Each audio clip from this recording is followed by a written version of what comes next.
Hello বন্ধুরা, তোমরা কেমন আছো? দেখো তো এই যে দেখো, অষ্টমীর দিন আলতা লাগানোর সময় পাইনি, তো সপ্তমীও চলে গেলো, সব চলে গেলো। অষ্টমীর দিন এই যে আমি রেডি হচ্ছি, আজকে সময় পেলাম, আলতা লাগালাম, তারপরে আমার ড্রেস রেডি করেছি। দেখো এই যে গহনাগাটি, শাড়ি, ব্লাউজ।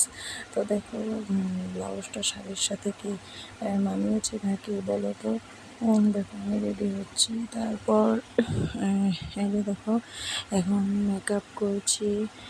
মেকআপ করে টোরে দেরি হয়ে যাচ্ছে, ছেলে শুয়ে আছে। তো এই যে দেখো আমি রেডি হয়ে গেলাম, তো আমি বলছিলাম যে দেখো রেডি হয়ে গেছি, তো বাইরে একটু গেলাম ফটো ওঠানোর জন্য। আর এই যে দেখো রেডি হয়ে 1 ঘন্টা ধরে বসে আছে, আমার ছেলে ঘুমাচ্ছে।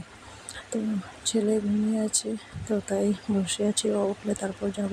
তো এই যে দেখো ছেলে উঠেছে, তারপর ওকে রেডি করে নিয়ে এসেছি, ওকে ওঠানো হয়নি। তো আমরা সবাই দেখো অঞ্জলি নিচ্ছি, কত ভিড়, কি সুন্দর প্রতিমা, দেখো কেমন হয়েছে। তো আমরা চলে আসলাম, এই যে দেখো আমার ছেলেকে দেখে নাও, টাটা।